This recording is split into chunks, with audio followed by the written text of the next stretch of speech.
New tonight on our news live at 7, we'll tell you just how many migrants are currently in custody after their ship was abandoned in South Andros. But first, coming up tonight, following that trip to CELAC, the Prime Minister is again addressing the immigration issue. I'm Anthony McDermott, and I'll have all the details for you tonight in our news. A man dies following a midday shooting on Johnson Road, the 10th reported murder for the year. And then a story you'll only see on our news at 7:30. The girlfriend of the man arrested in a violent video says she was horrified by what she saw. Our news live at 7 starts now.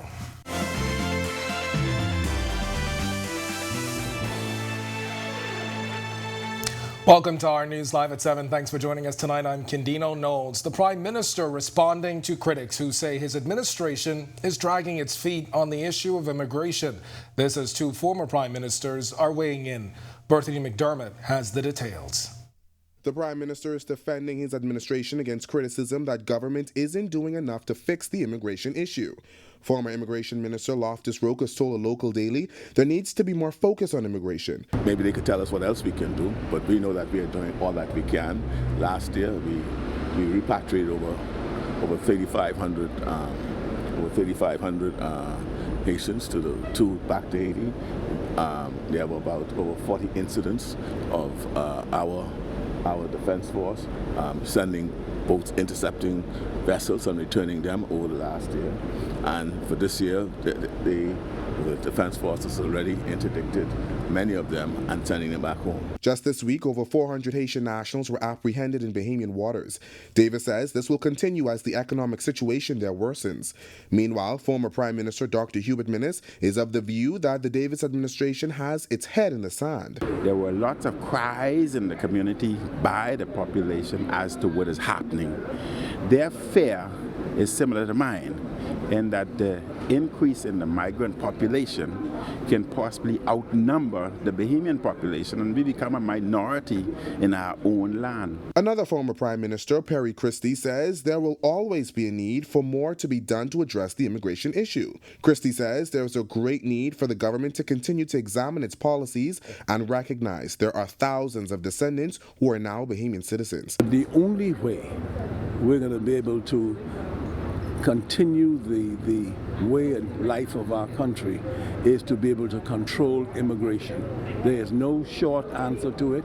That is so fundamental, and that's a part of the need for proactive conduct on behalf of the Bahamas government. And so I'm hoping that the government continues to keep this on the front page of our country. Reporting for Our News, I'm Berthany McDermott. All right, thanks, Berthany. Meanwhile, immigration officers say they've been searching for the occupants of a Haitian migrant boat that ran aground in Andros on Tuesday night. Assistant Director of Immigration, Rudolph Ferguson. In respect to South Andros, the Bluff, South Andros, presently we have 41 persons in custody. Okay, most of them was transported to the capital last evening. We have a team of officers on the ground presently and doing what is known as a full court press, and we will be there until we are satisfied that all avenues have been exhausted in the recovery of all the migrants. When asked how many people the department believes may have been on the boat, Ferguson says, we can't assume, simply because they varies. Okay, if you talk to, depending on who you speak with, they'll say 500, or they may say 50. We will do what is known as a full court press and exhaust every avenue. We have boots on the ground, we have people on the ground, and we are satisfied that we will remain there until we are satisfied that all avenues have been exhausted. And let me just add to that. While we are down there in Andros, we are not necessarily only focusing on the persons who may have arrived on that vessel that ran aground. While they're down there, any undocumented migrants that they've come across, they will be taken into custody and due process, and they will be repatriated as well. All right, and police telling us that officers over in Grand Bahama arrested 5 Haitian migrants. The men ages 42, 37, 38, 27, and 28 years old were arrested shortly after 11 p.m. on Tuesday in the area of Martintown, 8 Mile Rock. According to reports, officers attached to the Rapid Response Unit were on routine patrol when they say they saw the occupants of a black Nissan Note acting suspiciously. Officers say they searched the men and the car and confiscated over $10,000. The men were taken into custody and later handed over to the Department of Immigration for further investigation. And obviously this issue of illegal migration is not a new one. And no one knows that better than former Minister Brent Simonet. He says during his term in the Ingram administration, one of the tactics used to tackle illegal migration was the repatriation of illegals who landed in Anagua straight back to Haiti without bringing them to the capital first. We started repatriating straight back from Anagua to Haiti or whatever.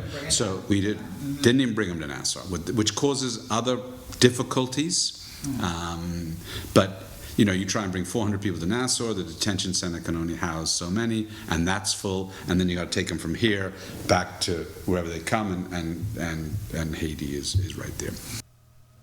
Simonet also insisting everyone needs to understand once a person is sworn in as a citizen, they are Bahamian. I would do the swearing in, and I would constantly say to the people who are being sworn in, you are no longer, let me just use this term, Haitian Bahamian. You are a Bahamian. You have renounced the citizenship, whether it's America, Britain, wherever the heck you have to renounce. You have said, I am no longer American, I am Bahamian. So don't call me a American Bahamian. That to me makes my blood boil. For those that have renounced. All right, and Simonet is speaking more on the issue coming up in our news at 7:30.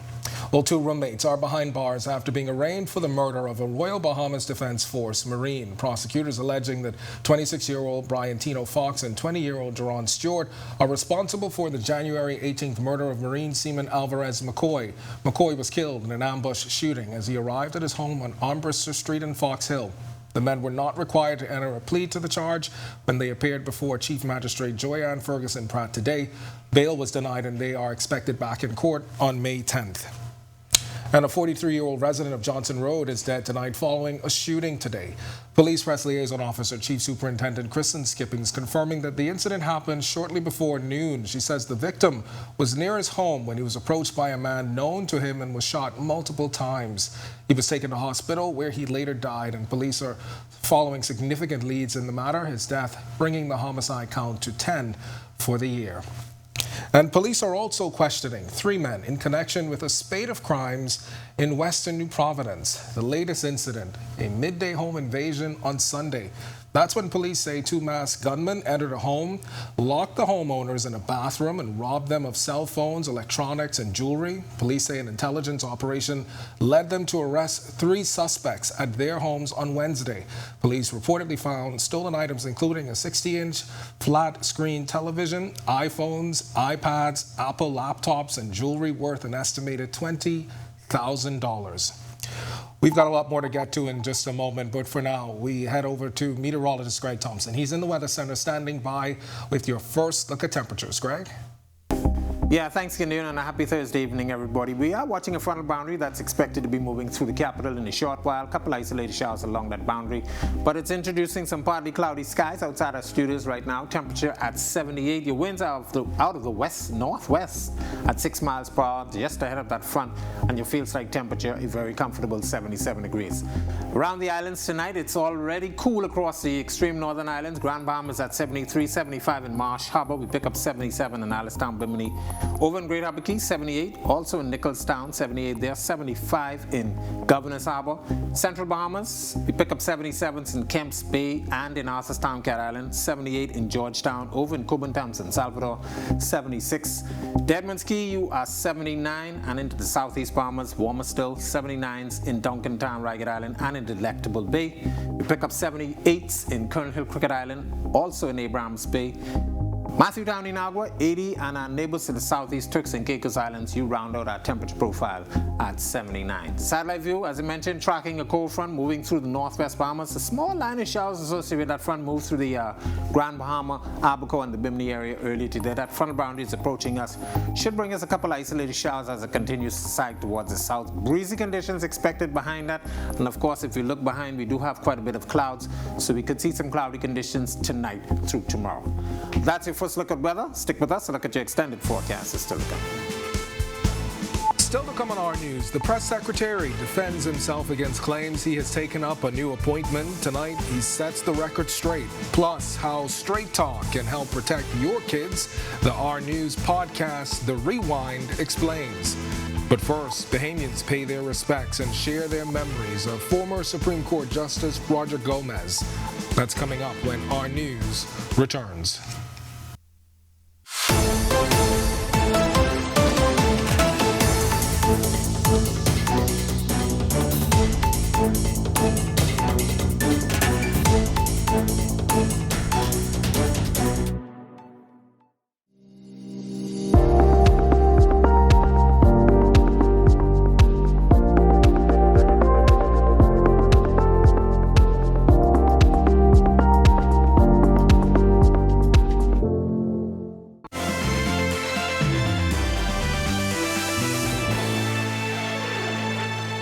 Members of the judiciary and government gathering to pay their respects and sign the Book of Condolences for the late Justice Roger Gomez. The retired Justice of the Supreme Court served as stipendiary and circuit magistrate until he was appointed Chief Magistrate in 2004. In 2013, he became a Justice of the Supreme Court. Acting Chief Justice Bernard Turner reflecting on his life. He has contributed to the development of the magistracy in this country and to the development of the judiciary, a son of this soil who gave his life's work to public service, and for that we are eternally grateful. Gomez will be laid to rest in a state-recognized funeral tomorrow at St. Agnes Anglican Church. He was a lawyer for over 45 years and served as Chief Magistrate for 8. Gomez was succeeded by now Chief Justice Joyanne Ferguson Pratt, who remembered what she learned while working with him. What remains in my mind is that he was a man that was moved with much compassion. It's so hard to hear anyone ever say anything ill about him. He was one way all the time. Of course, he balanced the law, but he was moved by compassion. And from that I have learned that if you adjudicate, first of all, you must be able to respond to the people to whom you adjudicate. You must be able to relate to them. Well, Press Secretary in the Office of the Prime Minister Clint Watson on the defense tonight following reports that he's received a new appointment. Jamila Mizik is following this. I am the press secretary of the Office of the Prime Minister. That has not changed. That is what I do. That's Press Secretary Clint Watson addressing social media reports claiming that he has been appointed a consultant at the Broadcasting Corporation of the Bahamas. During Thursday's weekly press briefing, Watson says he's simply there to assist with what is already under his portfolio. ZNS is going through an improvement and upgrade in their news department. They're pulling on expertise from myself, having been able to have done a successful term with Eyewitness News. I'm assisting them and helping them to be able to do that. As Press Secretary, BIS and ZNS are part of our portfolio. They come under the Office of the Prime Minister. So I'm doing what I do every day, trying to fulfill my job description. As for whether or not it is a paid appointment, Watson denied those claims. No, it is not. It is not a paid assignment, no. Watson also questioned by reporters on his role becoming a conflict of interest. To that, he had this response. ZNS would probably think that you get more favoritism than they do with stories and so forth. No, there is no interference. We are not interfering on that level. We're trying to help them with the upgrade and restructure. We play by the same rules. As you can imagine, how people feel when they think I came from Eyewitness News and Eyewitness just gets all the scoops. No, we play, that's not our mandate, not our focus. We're just trying to help out. Reporting for Our News, I'm Jamila Mizik. All right, thanks, Jamila. And here's something to look out for. Our News' very own digital team will release the second episode of The Rewind, Our News' first podcast. This episode is the second in the series tackling gender-based violence with guest assistant clinical coordinator at the Bahamas Psychological Association, Megan Johnson, and criminal attorney of Pinder, Reckley & Co., Ty Pinder Mackey. In the snippet, Johnson speaks on the importance of being transparent with children. Take a look.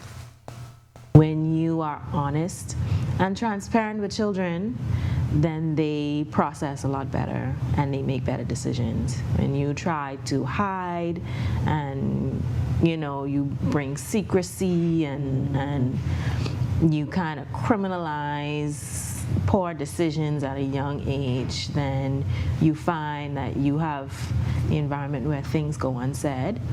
But I definitely feel like in today's culture, we have normalized plain speaking, which is wonderful. A very pertinent discussion in that episode. It goes live on the Our News Bahamas YouTube page this Sunday at 8 p.m.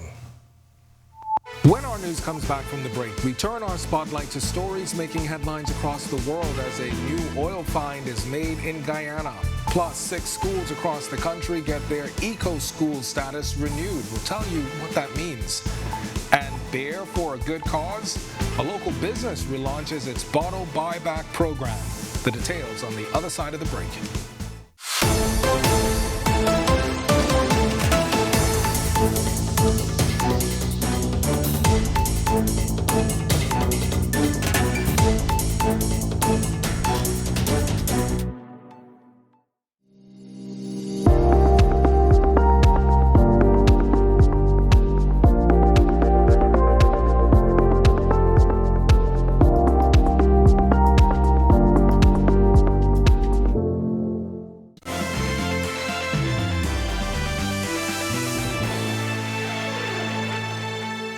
This is Our News. Welcome back. We turn our attention now to stories making headlines across the world.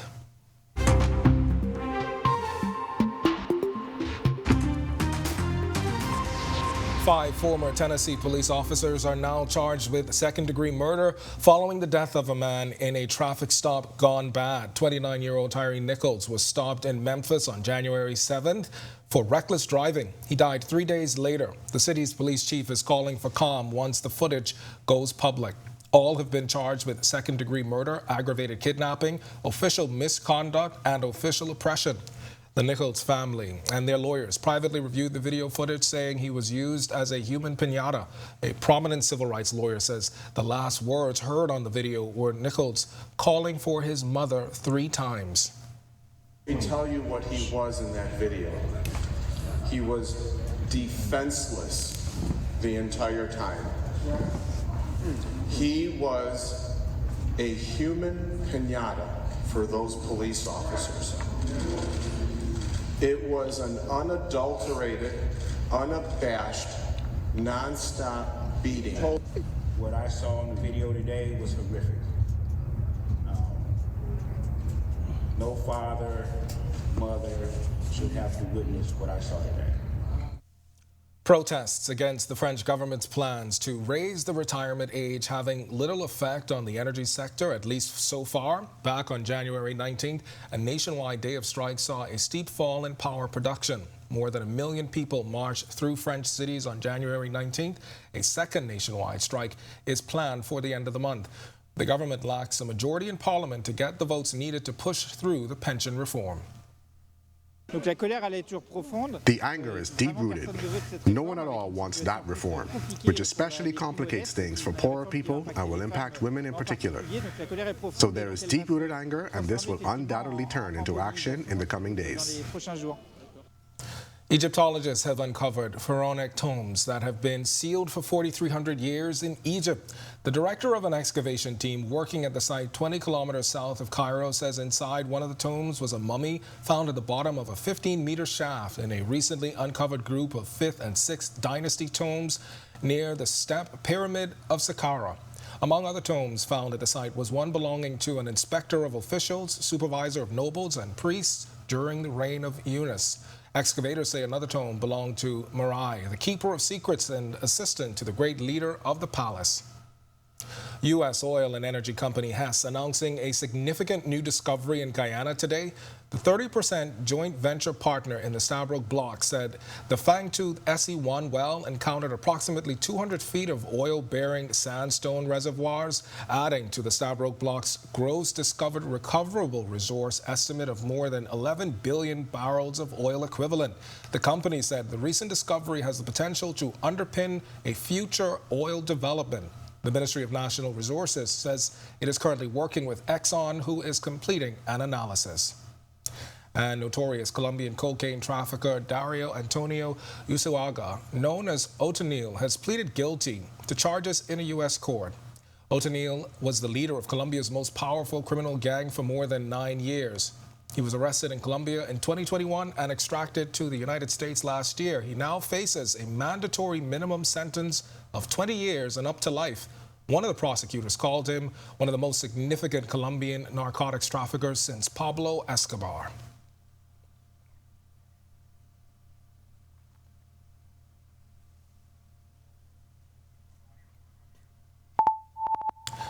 All right, small steps can make a big impact on the world around you, and no one knows that better than the students and facilitators at Echo schools around the country.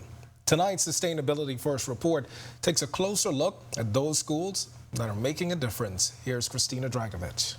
Bahamas First, putting sustainability first for our people and our environment. What's first for you and the planet comes first for us.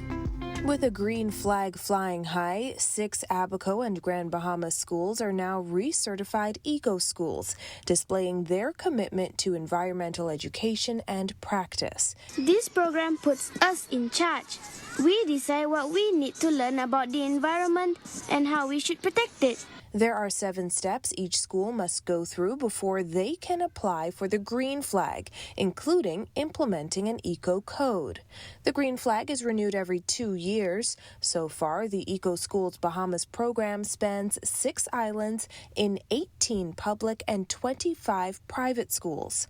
Some local schools, including Forest Heights Academy, were faced with rebuilding after Hurricane Dorian. During that process, the school installed solar panels to help reduce its carbon footprint and dependence on fossil fuels. Teachers say the program has allowed students to share their love for the environment and become more aware of how their actions have an impact on the world around them. The Eco Schools program is free of charge for students, but is funded through the support of the Sean Connery Foundation and the Rolex Perpetual Planet Initiative. Executive Director of the Bahamas Reef Environment Educational Foundation, Casuarina McKinney-Lambert, says these young people are an inspiration to others around the country and around the world as they embrace sustainability in our island nation and put their newfound knowledge into action. Congratulations to Abaco's Every Child Counts, Forest Heights Academy, Hopetown Primary School, Man o' War Primary School, Freeport's Bishop Michael Eldon School, and Lucaya International School. Reporting for Our News, I'm Christina Dragovich. Still to come in our news, today in history, find out interesting facts about the day that was January 26th and a big day for Bahamian tennis in 2002. Plus, Greg is back with your extended weather forecast. And then in our news at 7:30, the latest in the police investigation into a triple shooting on Abaco Wednesday night. We've got the details when our news continues.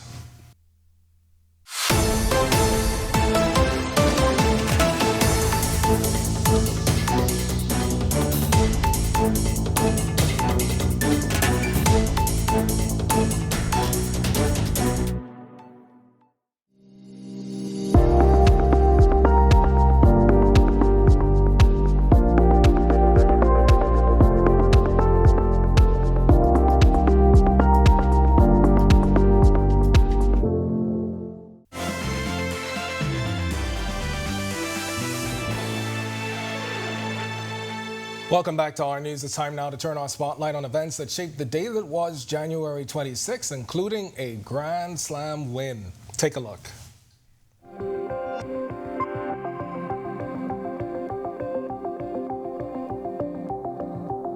On this day in Bahamian history, at the 2002 Australian Open in Melbourne, Bahamian Mark Knowles and Canadian Daniel Nestor won the men's doubles championship, defeating Francis Mikael Iodra and Fabrice Santoro 7-6 and 6-3.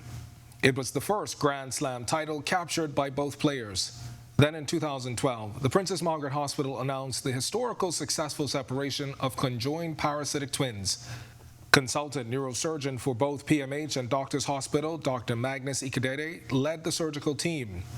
Dr. Ekadede said at the time that the surgery was essential for the survival of the normal baby, who would have died as the parasitic twin was consuming most of the nutrients and was developing an infection.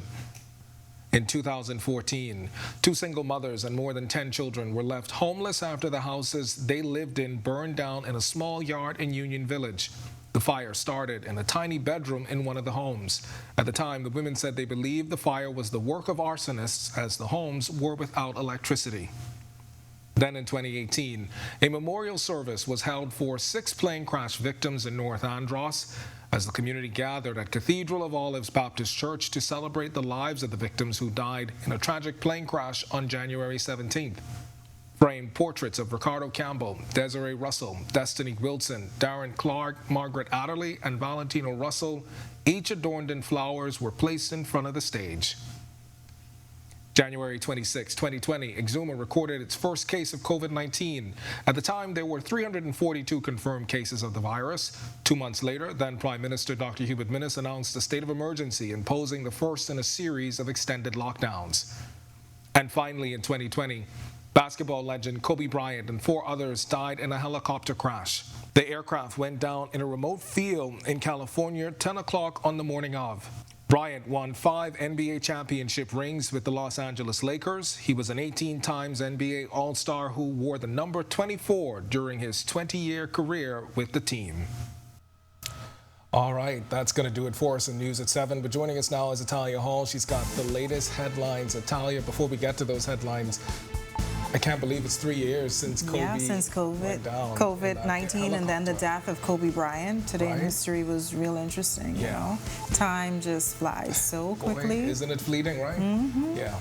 Very much so. Thanks so much, Ken. Well, we've got more to get to, including action to that viral video of an arrest and the discussion on the country's illegal migration situation, which continues. New tonight on Our News Live at 7:30. In an Our News exclusive, the girlfriend of a man whose violent police arrest was caught on camera speaks out.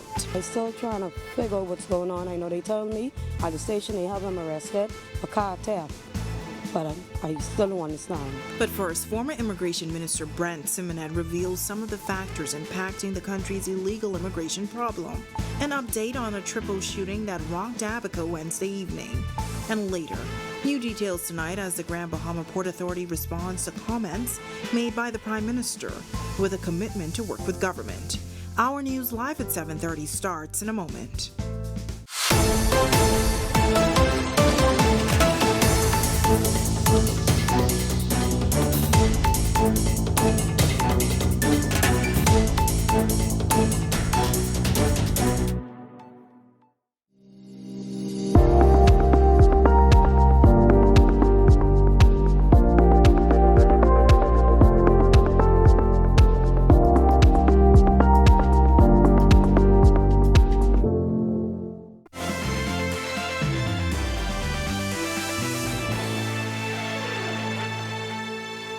Welcome to Our News, and thank you for joining us. I'm Italia Hall.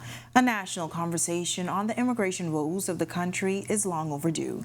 That's according to a former Minister of Immigration who sat down with our Sasha Lightborn. Here's her report. We have a problem, a big problem, and we have to cope with it. And unfortunately, I think political parties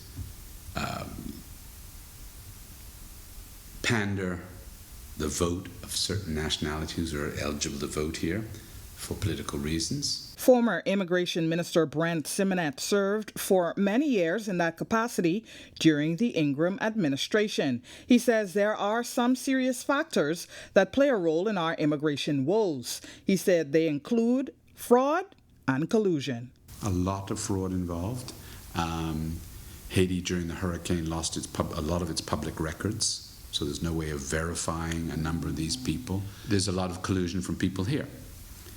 I cannot believe, and I will not believe, that a boat with 100, 200, 300, whatever number, is able to get through the Bahamas without someone who is residing in the Bahamas assisting them.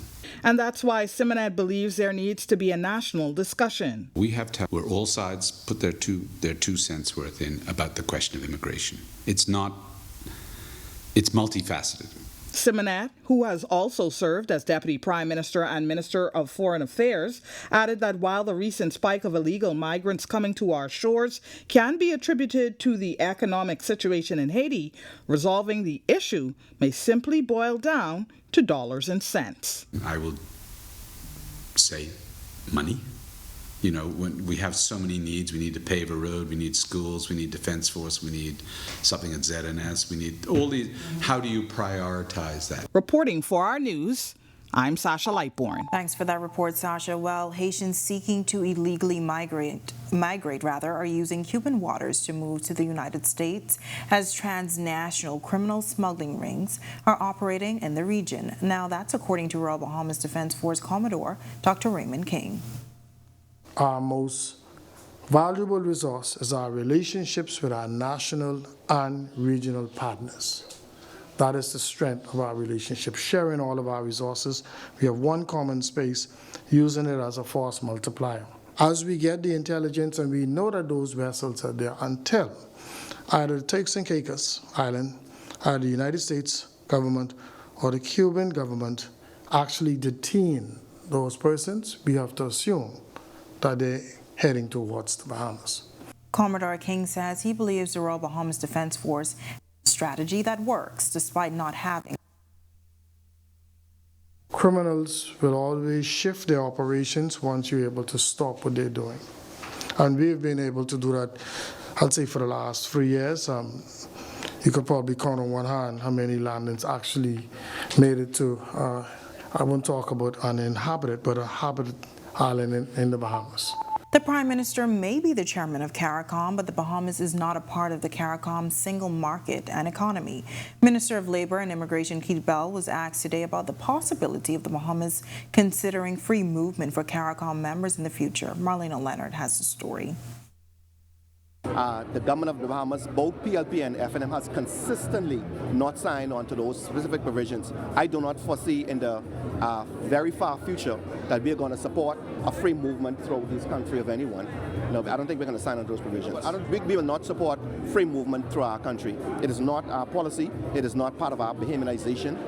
We have reviewed it consistently, and I think both PLP and FNM consistently have said we will not allow those provisions in respect to free movement through our country. Article 46 of CARICOM's Treaty of Chaguaramas lays out the details of movement of skilled community nationals, where university graduates, media, athletes, artists, musicians, and other service providers can travel and work within member states without the need of a work permit. Former Prime Minister Dr. Hubert Minnis said back in 2018 that the free movement of people can pose great threats not only to our security, but employment of the Bahamian populace. We have always been a party of Bahamianization. That's secondly. And thirdly, the idea is that it just simply can't be about talk. We have to show by our actions. Reporting for Our News, I'm Marlena Leonard. The Privy Council is set to make a ruling on a controversial citizenship case. The question, whether the Constitution of the Bahamas confers citizenship at birth on a person born in the Bahamas who is the child of an unmarried foreign woman and a Bahamian man. The AG appealed the Court of Appeals decision, which affirmed now Chief Justice Ian Winder's decision that every person born in the Bahamas shall become a citizen. The Prime Minister was asked what would happen if that appeal is lost, and this was his response. We follow the law. We are a country of laws. Unfortunately, many of us don't appreciate that. But we are a country of law, and we'll follow what the law says. The Prime Minister also giving an update on the Supreme Court injunction blocking government from demolishing shanty towns throughout the country. The government has gotten a lot of flack, with the official opposition saying they're dragging their feet on the issue. I spoke with the Attorney General. He is now seeking to go back to the court to have a clarification on what the effect of that injunction is, and to modify it to ensure that we are able to do what has to be done to effect and stop the growing numbers of shanty towns in this country. Well, a 29-year-old man is being questioned by police following a triple shooting in Abaco that's left 3 men nursing injuries in hospital. Police tells us the incident occurred around 5 p.m. Wednesday at the Zone Sports Bar in Marsh Harbor. The incident leaving residents concerned for their safety, according to local government council chairman Roscoe Thompson. On general is on edge. I will say this: I shoot darts on a Tuesday night at the area, the club, the zone, and it actually has me now worried as a person and as a community member to even go and play a sport that I enjoy doing on a Tuesday night. It's my one night out. While police say the gunman was known to the victims, their ages 53, 32, and 29. They were airlifted to New Providence for medical assistance. While he says police are doing the best they can, he believes police in Abaco are in need of assistance. He had this advice for Abaconians. My thing is to be careful. And the sad thing about it is, and I say this, is to be careful when you go out. But the sad thing is you don't know who you're walking next to inside the food store or sitting outside. A 28-year-old man is in hospital after being shot last night. Police say that the West Street resident was standing in front of his home around 8 when he was approached by the occupants of a dark-colored Nissan Cube and a white Toyota RAV4 and was shot. He was taken to hospital by EMS where he remains in stable condition. We saw partly cloudy skies in the capital today. Our meteorologist Greg Thompson has our current conditions from the Weather Center. Good evening, Greg. Yeah, thanks, Natalia, and welcome back, everybody, for our second look at weather in the second half of our newscast. 78 degrees outside our studios under partly cloudy skies at frontal boundaries now moving through the area.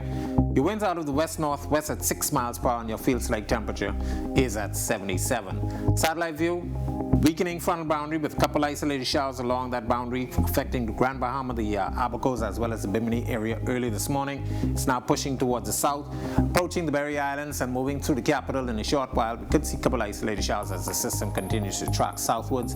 Behind that cloud mass will continue to keep us a little cloudy throughout the rest of the night and into tomorrow. That's your first check on weather. Stick with us to look at your extended forecast is still to come. Still to come on our news, the suspect arrested in that viral video still in police custody as his girlfriend tries to determine what led to the arrest and the shocking events that followed. And what's next for a Central Eleuthera school after a parent allegedly attacked a teacher.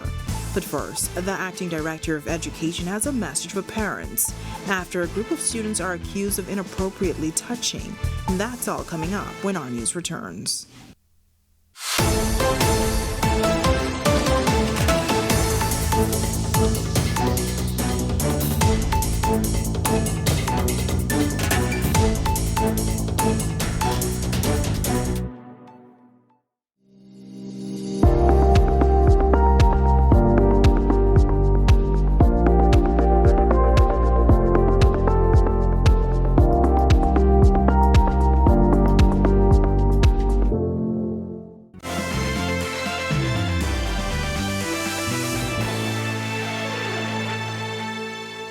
Two men are facing charges following the seizure of 5 kilos of cocaine in Inagua. Prosecutors allege that 57-year-old Clavon Seymour and 65-year-old James Dean appeared before Chief Magistrate Joyanne Ferguson Pratt on charges of drug possession with intent to supply and conspiracy to possess drugs with intent to supply. The charges stem from the January 21st seizure of the drugs that police say have a street value of $100,000. Officers from the Drug Enforcement Unit went to the mailboat on the island and allegedly found the drugs hidden in a box of seafood. Seymour and Dean denied the allegations at their arraignment and were each granted a $30,000 bail. Their trial is set for September 12th through the 14th. While a dramatic arrest caught on camera showing what appears to be excessive behavior by arresting officers. The now viral video sparking outrage in the community. Tonight, the girlfriend of the suspect in that viral video is speaking out. Here's our Megan Shepard.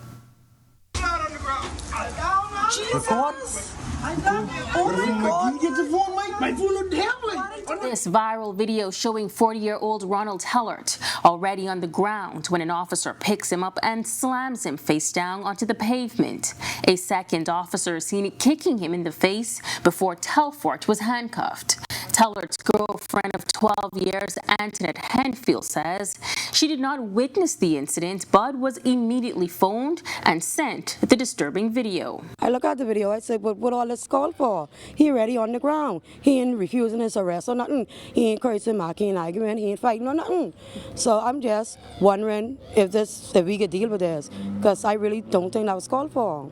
She says that at this time, she is still trying to find out exactly what led up to the incident. Now, Tellert is still in police custody, and Henfield says she was unable to speak with him. Then they bring him to your yesterday, handcuffed, head dirty, because I understood they even threw him inside the water, we're down there, so he's dead dirty, and what's not, that's when they release his skis. My question is, too, if that's my car, what rights they even had to search the car? Now, Telford says she was not here at the time of the incident on the Alvin S. Community Park, but she was made to understand that officers forced Telford to lie in that muddy puddle of water. She says officers did not have the right to be judge and jury in this incident, and she is calling for justice to be served. Once you start looking at the video, you can't stop watching it. It's like, really, it's like breathtaking. Because really, I never see, I know police speed, but I never see that one.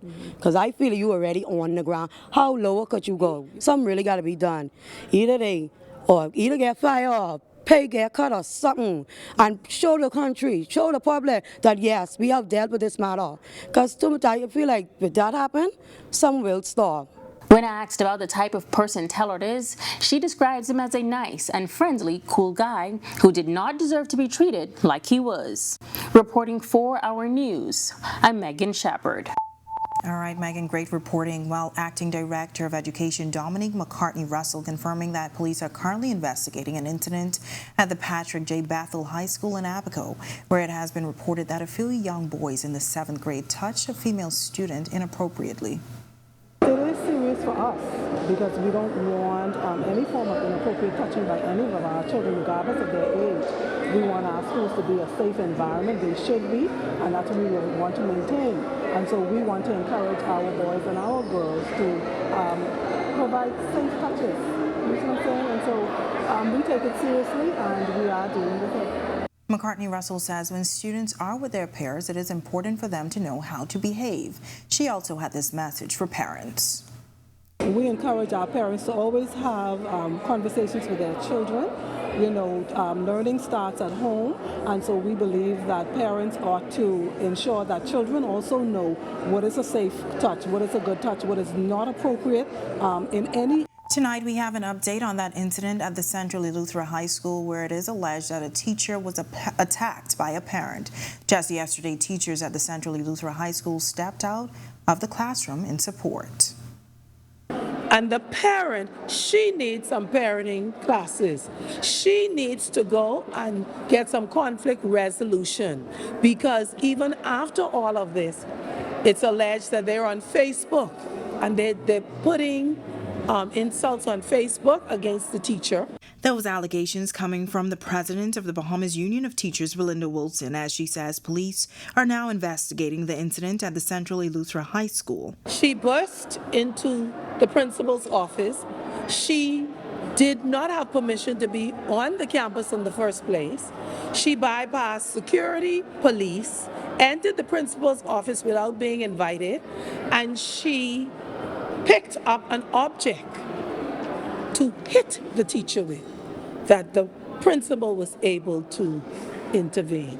The parent has been arrested, and there is a meeting today. She says going forward, parents must realize that the school's campus is not a lawless environment. If you've been called to a parent-teacher conference, then you come and you conduct yourself accordingly. And I hope that this parent is charged and get the full extent of the law. Well, Our News spoke to the Acting Director of Education, Dominique McCartney Russell, who says the ministry has no update on the matter. However, it is under investigation. Still, the BUT president says this situation is far from over, and she and her team will ensure that the campus is safe.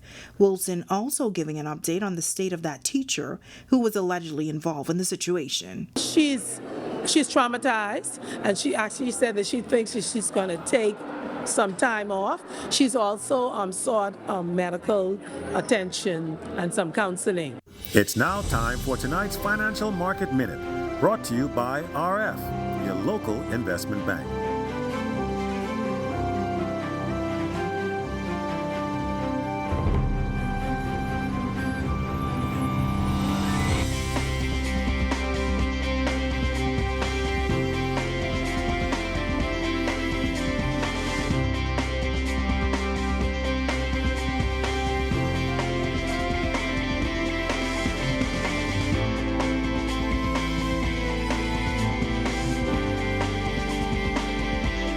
This has been your Financial Market Minute. To explore the best performing mutual funds in the Bahamas, visit our website at www.rfgroup.com. When our news comes back from the break, the National Security Minister brings us up to speed on plans for a new prison wing. Plus, coming up in sports for tonight, the UB Mingos venturing into golf these days. We'll give you details on what they're trying to do. And Buddy Hield turns it around after a subpar performance in the game before. He's back on track. All ahead in sports. Plus, do you know a student who may be graduating soon? We'll tell you how a new school program is working to help them plan their careers. Stay with us.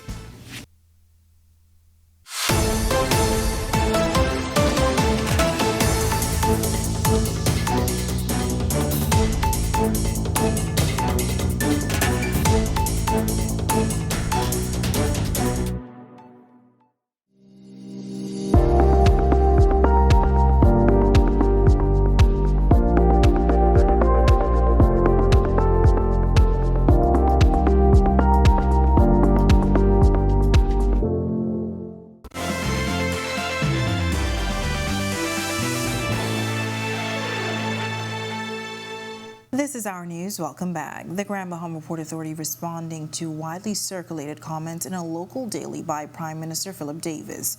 Davis saying over the years, Grand Bahama has failed to live up to its true potential and that government is in discussions with the Port Authority to identify a path towards putting the island on track to fulfilling its full potential. While GBPA President Ian Roll says the port has and continues to engage with government in meaningful dialogue. Roll reaffirming the port's commitment to working in the spirit of true collaboration with all stakeholders to move the island's economy forward and spur the revitalization as well as investor confidence. The statement continues following catastrophic storms on the island and a pandemic. Now, more than ever, it is important to work together, focus on a common goal. Well, National Security Minister Wayne Munro is hoping to get approval for a new high-medium security prison at the Bahamas Department of Corrections by next week. Back in November, Munro said there would be a groundbreaking on the new facility by mid-January, but that didn't happen. Once approval is granted, he says the plan is to get started on the new facility within 2 months. Making a presentation shortly to the cabinet. We finished a lot of the preliminary work and now we're going to be moving for approval to move forward on it. Once we get that, then groundbreaking can take place. When are you hoping? I'm more into completing than breaking ground. I'm hoping to get approval next week, and if we get approval next week, then we're hoping to get started in earnest about 30 to 60 days thereafter. The University of the Bahamas building its golf program. Meanwhile, Buddy Hield and his Pacers are back on the floor. Here's Marcellus Hall with a check on sports. All right, thanks, Natalia. Welcome to our sports, everybody. I'm Marcellus Hall. The UB Mingos athletic program has been doing some amazing things as of late, and now venturing into the sport of golf. What's that all about? Well, let's tell you right now. UB Golf playing 14 Golf Academy in a 9-hole best ball format over the weekend at the Royal Blue Golf Club. Mingos winning a few holes, but didn't win a match. They lost 10-0 overall.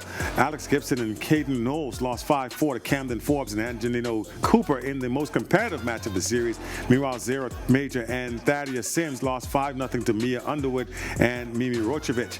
Meanwhile, as far as that's concerned, Travis Cartwright, Kirkwood Farquharson lost to Christopher Calendar and Ron Miller 5-0, and Pat Patton Hayes and Simone Rowe lost to Gabrielle Pratt and Taylor Sands 5-1. The Mingos now looking forward to improving their performances as time goes on.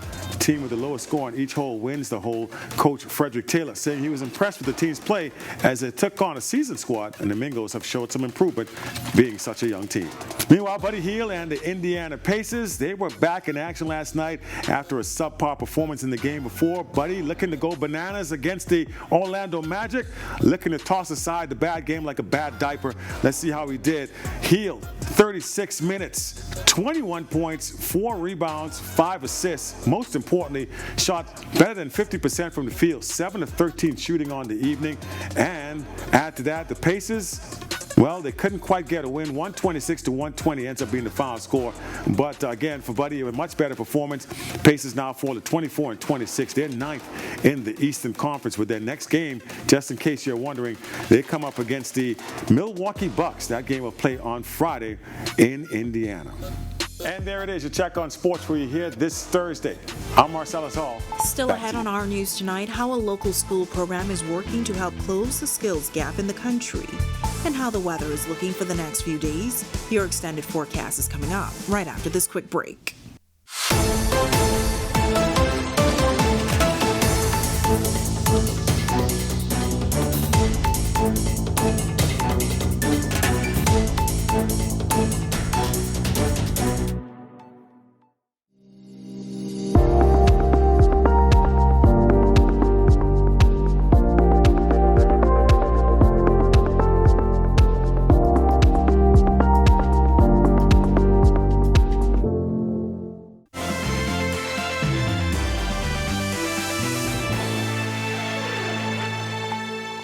Welcome back to Our News. What are the chances of rain as we head into Friday? Well, Greg is back in the Weather Center with a look ahead.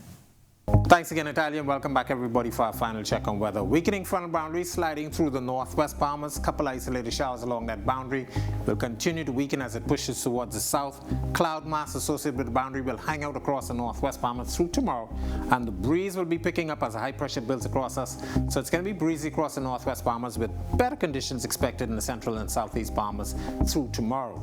Taking a look at the future forecast, that weakening frontal boundary falling really apart, but we do expect a couple isolated showers along the boundary as it pushes through the capital late tonight and into tomorrow. Once again, that frontal boundary should stall out or fall apart really across the central Bahamas by tomorrow. Boating forecast for the northwest Bahamas tonight to tomorrow. Small craft caution in effect for you guys. The winds will start off southwesterly ahead of that front, but they will be shifting north to northeast at 15 knots. Seas building 3 to 5 feet over the ocean. High tide will be at 11:56 tonight. For the central and southeast Bahamas, easterly flow at 10 to 15 knots expected. Your seas will be running 2 to 4 feet over open waters. Here's a look now at your national forecast.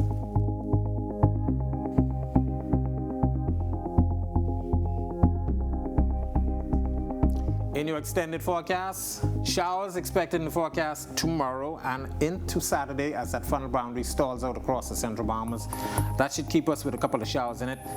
For the beginning of next week, conditions improving and temperatures will be back up to near the 80-degree mark with nighttime temperatures in the mid-70s. That's a look at our weather. Make it a safe night, everybody.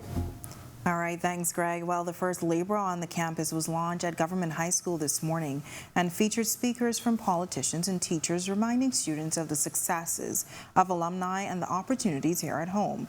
Education Minister Glenys Hannah Martin also spoke to the economy's skill gap that leads to Bahamians being overlooked in favor of foreign hires. Many of our people are not equipped to take advantage of those opportunities. The result is that the rationale now manifests to import labor, whilst our people stand on the margins and watch. This state of affairs is not only unacceptable, but it is a manifest anomaly.